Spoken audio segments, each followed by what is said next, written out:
Hi guys, this is Tablet-News.com and I'm here with the Huawei MediaPad M3 tablet for a review. This is a multimedia oriented device with an 8.4-inch diagonal, and it was unveiled at IFA 2016, and also it got multiple awards in Berlin at IFA. It's a slim metal device with premium acoustics and also technology from Harman Kardon on board.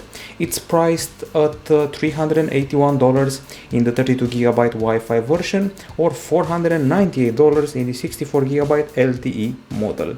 And the pricier one comes with a pair of premium AKG headphones. Now, as far as the design goes, you can find this product in gold or silver. It's got a unibody metal shell and feels like a bigger Huawei Nova or maybe Huawei P9. It's a sexy approach that moved from the Huawei phones to the Huawei tablet.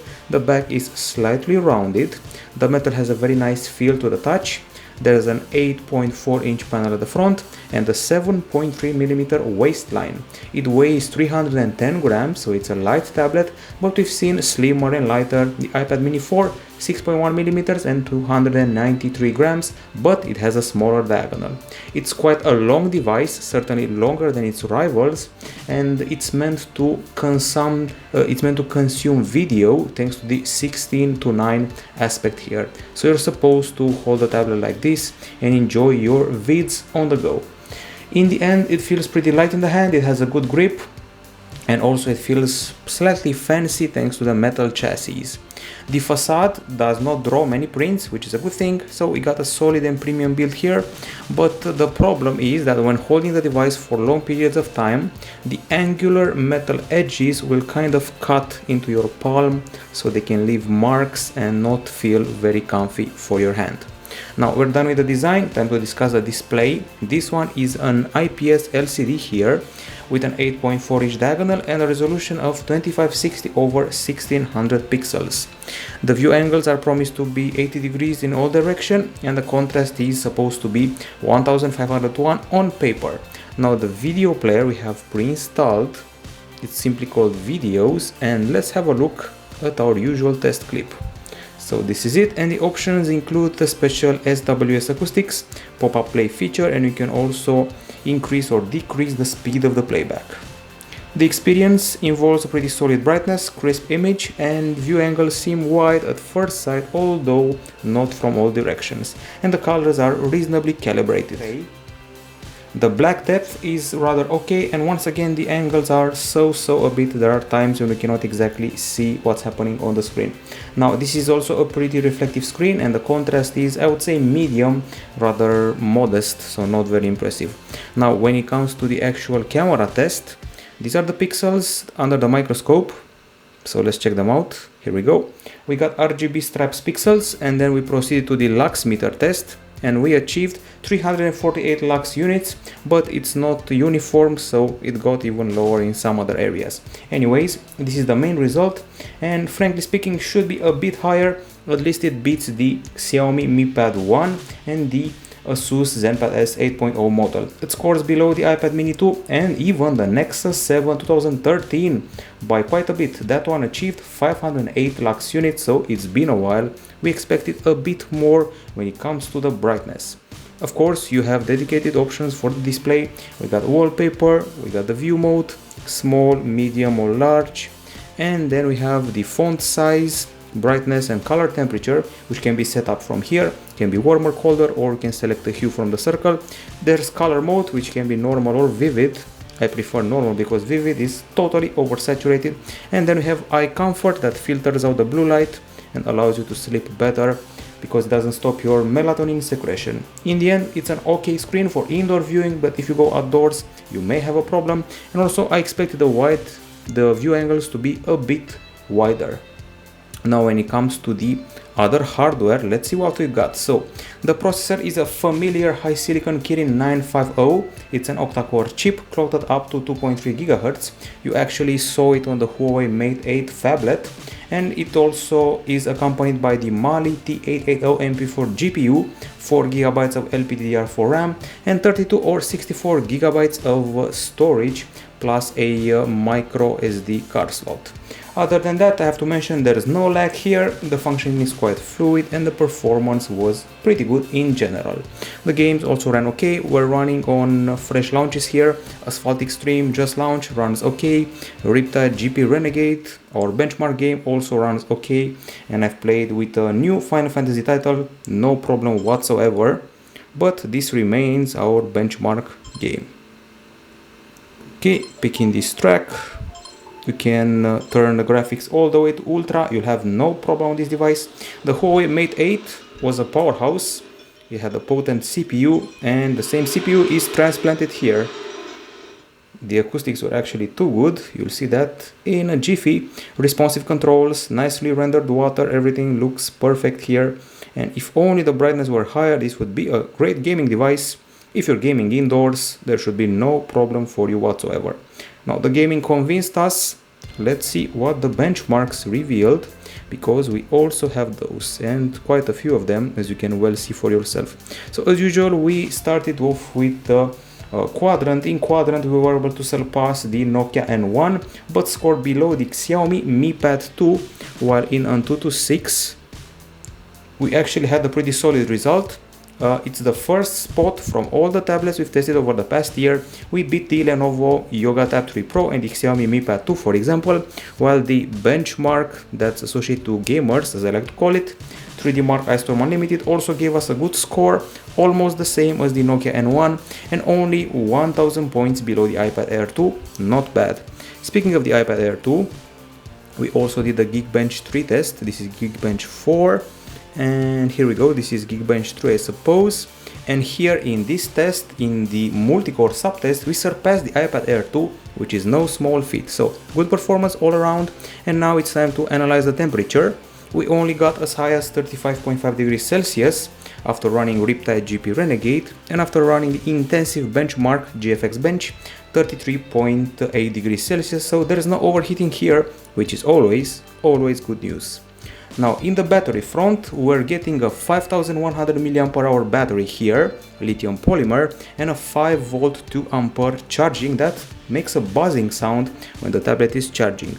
Now let's see what we achieve in our battery test on this device.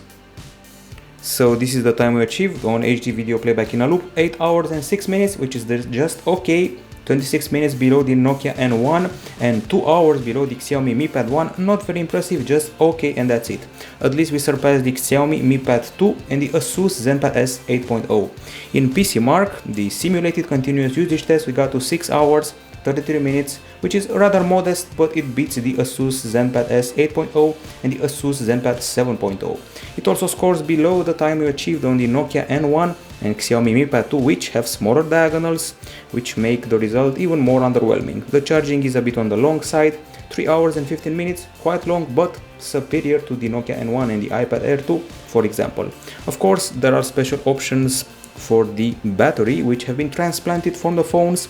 There's a one button optimization here with recommendation and the main power plan modes, performance and smart, with CPU adjustments for a balanced use or an improved use for gaming. There's also the ROG power saving that takes down the resolution to full HD.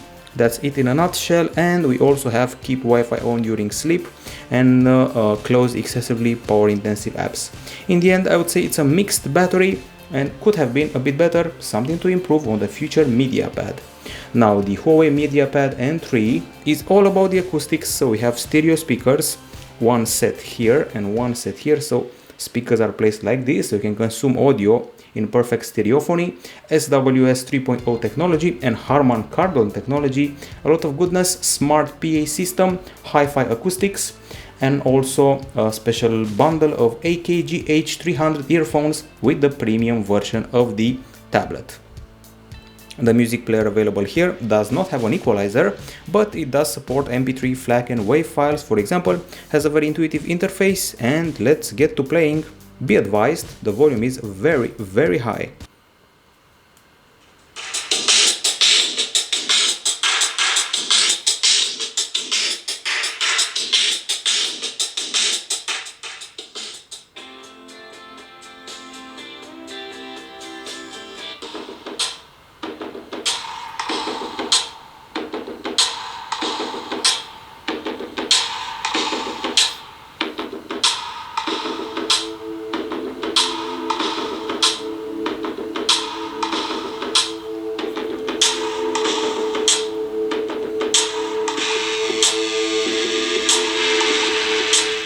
Okay, so you just heard this incredible acoustic experience. We also have the SWS option that seems to improve the bass and the stereophony in my view. We have a huge volume, as Donald Trump would say it, huge.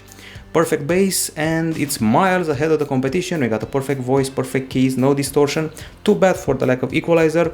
I can compare this to all the phones, all the tablets, and some laptops I've tested, and it will come out on top. Possibly the best acoustics I've heard on any device over the past years. Now we also did a test in that regard, and we achieved a result of 87.1 decibels with a special audio test sample, but things got real when we used the game Riptide GP Renegade, an amazing 104.4 decibels, the best result ever on all phones and tablets we've tested here at Tablet-News.com, gsndom.com and other sister sites. Just as a comparison, Nokia N1 scores 89 decibels, this one 104, so that's a big thumbs up. Now it's time to discuss the camera at the back and the front. Usually cameras are not a big deal on tablets, and this one, as you can see, does not have a flash. It has an 8 megapixel shooter at the back with autofocus, and at the front 8 megapixel shooter as well, but with fixed focus. However, in spite of tablets not having big deal cameras, this one is actually pretty fast to start and has a nice fluid zoom, pretty fast focus. I was actually surprised about the speed of the focus, and fast picture taking. And aside from that, as you saw in the unboxing, it has a huge amount of modes. You get everything from beauty, panorama, time-lapse, light painting, even night shot, and even a pro mode that triggers with itself a few extra options like white balance, focus, exposure, shutter, ISO, and even metering. So a lot to play with here. And that's not all. We also have these options: camera grid, audio control, touch to capture, object tracking, image adjustment, digital stabilization for the video taken, which can go to full HD, saturation, contrast and brightness, and of course a bunch of effects to play with, as well as the perfect selfie, which is basically a template for your selfies. I don't want to bore you with options because options may be plenty, but some cameras don't deliver on tablets. Well, guess what? This one also delivers. So it was the end of October when we tested this camera, and it was filled with the colors of autumn and also with a slightly cloudy day mixed with a bit of sun. In the end, I'm very happy with the quality of the shots. When you start to zoom in, of course, the leaves on the trees aren't that detailed, but the colors are quite nice. A few shots may be oversaturated and a bit burnt, but in general I was happy with the clarity and the colors. This 8 megapixel camera even puts to shame some smartphones with similar camera resolution. Of course, we have excellent close-ups, and when you start to zoom in, you lose a bit of details, but that was to be expected at such a resolution. Probably the best feature are the selfies here. I am very happy with the quality of the skin and the hair texture and even the background, so some of these shots even became my avatars, so they're pretty solid. And the best shot taken with this camera is the all focus one. You can refocus after the shot as you please, and we even took an artsy shot, which is this one here: people in love living and a rotten leaf in front of them, so that's art for you right there. A few more shots. They're pretty pragmatical and well calibrated in brightness, color and all that.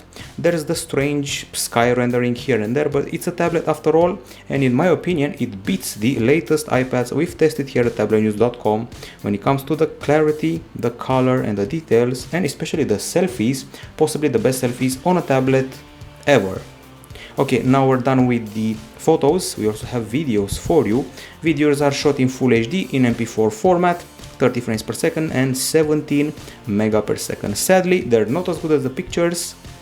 The microphone is quite okay, but the image is not well calibrated as far as the exposure, dynamic range and even the colors are concerned. Instead of feeling like Full HD, it feels like 480p, but at least the microphone faces the wind in okay fashion. So that's video number 1. Let's look for the other clips.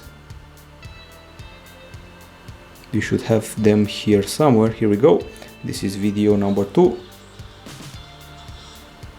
The clarity is rather okay, better said modest, not very impressive.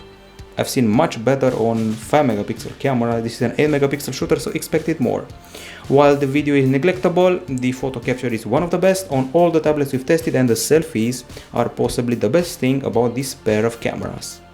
Now, as far as the web browser is concerned, we got Chrome here pre-installed, and let's see just how fast Tablet-News.com will load. So here we go. It's reasonably fast, I have to say, and the benchmarks were actually pretty good. I mean, SunSpider and Velamo, we got excellent results, and the scrolling is smooth. Then we've got the virtual keyboard, which is kind of big. I mean, the keys are very big, and the landscape orientation is very nice. I find it to be very comfy, so there's that. Now, on the connectivity front, my biggest puzzlement is the fact that we do not get an USB Type-C port. We have a regular micro USB port here, and on the other front we have 4G LTE. Of course, on the 4G version there is GPS, GLONASS, Wi-Fi A, B, G, and AC. There's also Bluetooth 4.1, and here we have all the features, including Wi-Fi Plus that can intelligently connect to Wi-Fi hotspot and the works. Micro USB 2.0, and just so happens that our unit has a SIM card slot, so we can even place phone calls. We got features like a harassment filter, a virtual HD call, and a speed dial. The calls were pretty solid. I would say they're just okay volume wise, and we get a good signal and okay clarity. We also did a speed test with excellent results, which are shown here. In 4G LTE we got as high as 132 megapixel download, which is very good, 47 megapixel in upload, while Wi-Fi brought us 221 megapixel download, 25 megapixel upload, so excellent results. On the software front, we're running Android 6.0 Marshmallow with Emotion UI 4.1 on top. All of the apps have been placed on the home screens as usual for a Huawei device. This is a flat user interface with a dock area here with 5 apps. Multitasking is taken care of by this selection of thumbnails, scrollable horizontally, and then if you swipe down on the home screen, you'll trigger the search area, while the drop-down portion includes the notifications with a timeline and the quick settings, some of them very useful, like screenshot, eye protection, or do not disturb. Keeping the home screen pressed or pinching it, takes us to this menu with wallpapers, widgets, transitions, and more settings. Widgets are pretty good looking, some of them stock, some of them from Huawei, and that's the list.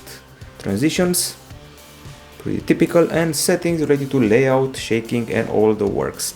Now it's time to handle the settings area, connectivity options, display, sound, notification panel, and status bar, and also navigation. Here you can tweak the virtual buttons and also the functionality of this key here. It's a fingerprint scanner, but also a touch key that can be used in the menus, and it's got the following uses. So one touch makes you go back, and if you keep it pressed, it takes you to the home area, and if you swipe to the side, you can trigger the multitasking menu. So that's all the functionality it has. Its lack of feedback makes it a bit uncertain to use. Now when it comes to the actual fingerprint scanning and all that, this is the fingerprint ID feature. You can secure it with a pin. It's very rare to see a tablet with a fingerprint scanner nowadays, an Android model for example. Okay, so unlock the screen and start registering the print like this. It's a 20-step program. You just keep tapping here with your finger about 20 times or so, and you'll be all set. 100%. And now you can either unlock the screen, access the safe, or do a bunch of other things. So let's see how fast the unlock is. As you can see, it's instant, and let's try it from various angles, 90 degrees and 180 degrees. Work like a charm. Very efficient fingerprint scanner. Now as far as the apps are concerned, I counted them all. There are 35. I've seen worse bloatware, and sadly many of them cannot be uninstalled. Teams, for example, is considered a system app, and the recorder, let's see if it allows us to uninstall it. It's also considered a system app, so most of them are system apps, cannot be uninstalled. 35 of them. I've seen worse, so it's quite reasonable. Other than that, let's see what we got here. We got the Google apps, of course. We got the calendar, settings, gallery, Teams, email, files, a tablet manager, probably the most useful app, with the system optimization, traffic manager, harassment filter, and the works. Then high care, a couple of tools, typical ones, and WPS Office, and that's where the list ends. So I guess it's time for the verdict now. This tablet is the Huawei MediaPad M3, and on the Pro side, we got the best acoustics ever on any phone or tablet we've tested. Then we have an elegant design, a fast fingerprint scanner, a pretty solid pair of cameras for a tablet, solid performance, nice selfies and good connectivity with pretty fast Wi-Fi and also fast 4G LTE. Those were the positive aspects. On the negative side, we got some cutting edges, and I don't mean innovation, I mean that you can actually get the traces of the tablet's metal edges on your finger, like I'm showing you here, after holding it for a long while, just like the Galaxy Note 4 for example. The screen could be a tad brighter and the viewing angles could be slightly better, but other than that we're happy with it, and the battery could also use a bump. I expect that to come on the MediaPad M4. Also, I find it strange there's no USB Type-C port here. In the end, this model, the MediaPad M3 from Huawei, remains an elegant music and gaming tablet with a good pair of cameras, and it's a party starter, surpassing the volume of your laptop, I am sure of that, so audiophiles will love it, particularly if they buy the AKG headphones version. The follow-up, the M4, should work on the battery and the screen, otherwise it's a perfect package from Huawei. This is it from Tablet-News.com, bye bye.